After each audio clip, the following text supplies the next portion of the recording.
So, how has working with Lucifer impacted my relationship with God, aka the Most High? It's actually improved it quite a bit. In fact, the more I delve into the dark side and the infernal, the more I actually do get called to read the Bible for myself and try to put more context toward what's going on.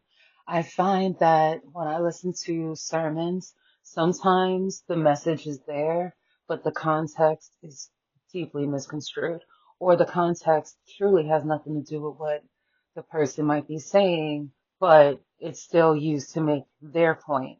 So when you learn to look at reading things in context and kind of understanding the worldview from which something is written, you start to pick up on the constructs and the values and the shadows that are in that doctrine and the people who run and control that doctrine as well.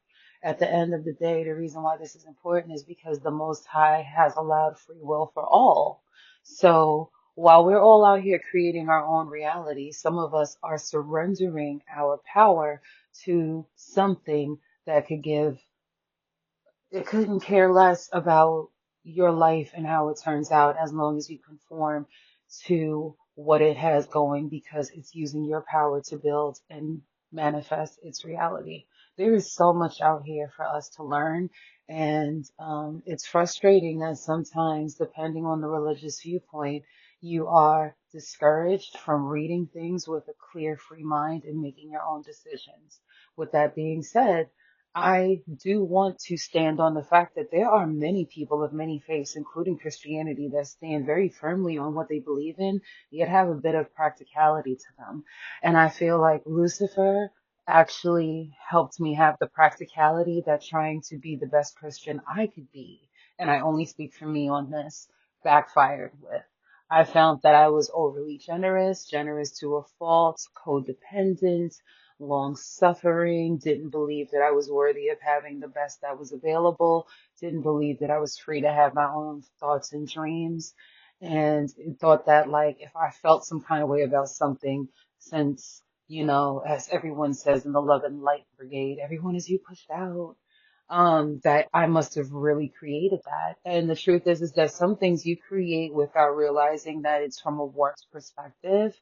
You create not realizing that it's from a wounded inner child.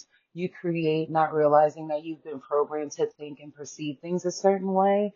And you've been told that you can't change your perspective and you can't change your mind and you can't change who you are. And that is only true to the extent that there are parts of you that you won't compromise no matter what. But you can always change who you are and how you're showing up because that's part of evolution. It's really you, only better. And as you get better and better, some parts of you you'll naturally not want to have a part of you, and some parts of you you'll continue to deepen and expand upon, and you'll make room for things you didn't even know you were capable of. That's what Lucifer taught me, and that's impacted my relationship with God because it's helped me to see that God is really limitless. He's really loving, and yes, I'm speaking from a He standpoint because, as I've said, I come from a Christian background. Um, you realize that God is the ultimate parent. And I've never been a parent, but I imagine that the day I become one, if it's in the cards for me, um, I would want to give my child the best of whatever they wanted to be at any frequency.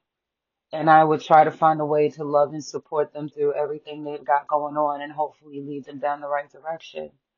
On the flip side, though, I'm me, and there's only so much I'm going to be willing to take from anybody, including my child. And while I would hope to have a deep level of unconditional love for my child, I also know that the fallible shadow side of me is not going to be perfect.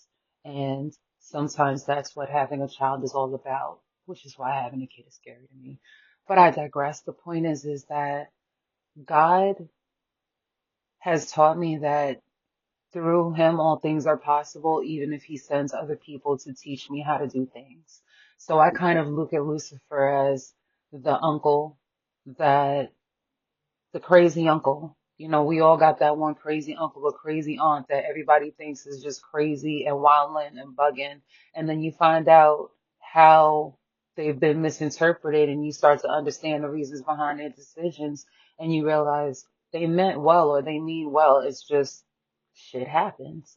Or, you know, they just don't see things a certain way or they're just different. And in a way, that's just kind of how I look at it. Like God is the matriarch or patriarch or whatever you want to call it, the lady and the Lord, whatever, and metaphorically, and you're like one of the kids, and you've got your parents, which are your parents, but you've also got your crazy Uncle Lucifer or your crazy Aunt Lucifer, and depending on how you get along with your aunt or your uncle, they're not the crazy aunt, they're the OG, or they're the black sheep, or they're the underdog, or they're the person that everybody sleeps on, but it only gets better and better with them. And guess what? You don't have to choose one over the other. You just have to have a contextual understanding for yourself about how Lucifer fits into your life if you feel like there's one God and he's in control. Well, Lucifer never said he was God, you know, at least not to me, and he doesn't demand that type of worship. If anything, I feel that part of my covenant for my duality is that I must be willing to look into my Christian roots and look at the Bible and do my best to start to study and have an understanding and catch the lessons that are in the Christian side of my following so that I have that balance. But everybody's different. I've had friends who are Luciferian in the dark, but work with jinn and are still Muslim. I have friends who are Buddhist. I have friends who are atheists. I have friends who are Wiccan. I have friends who are Jewish. I have, like I said, some really Christian parents that do not fucking support what I do, which is part of why I've been very quiet and hesitant about bringing my voice forward because I need to speak my truth while respecting their walk in their legacy. But being a Luciferian has taught me to grow and develop to the point where I can actually outgrow the tension that I've had in my family with my belief system and come to understand that some people are just not born to think the way I think because, in my opinion, I'm thinking a lot more freely, but that's based on my opinion and experience, and that's just now. I could easily change my thoughts in my mind and come here and explain what happened if I changed my mind one day, but I'm here now, and I'm clear on that. And had Lucifer and Goetic spirits not embraced me in the path of personal transformation through the occult and through spell work and through the things that I've done, I wouldn't be here able to tell you that, hey, if you want to skip all of that and not do anything at all, if you want to be a Christian about it, pray to God and do not ever stop about what it is that you want. Thank Him in advance for those blessings that are about to come and then prepare as if they're coming. It's the holiday season at the time of this recording, right? So every holiday, we know that Mariah Carey's going to get ready and tell us it's time, and she's going to start singing that song we all love. We know that the Black Friday sales are coming. We know that the Christmas gifts are being purchased. We know that the holidays and the vacations are being taken and the ugly sweater seasons are coming. So what do? If we're going to participate in them, we prepare. We prepare well in advance. You thank the Most High for what it is that you are asking Him for, and you prepare well in advance. If you're preparing for a wedding, get ready for your wedding dress. Start working out. Start saving money for the dress. Go buy the dress. If you are the groom, work out for the wedding. Go buy your tux. Start saving for the ring. Whatever you're going to do, prepare for that. If you're going to buy a house, start going to open houses. Go to open houses of homes that are way above your budget so that you can see what's available if you should happen to open the paths to new things in your life and in your career so that your finances can improve to have more than you could ever dream.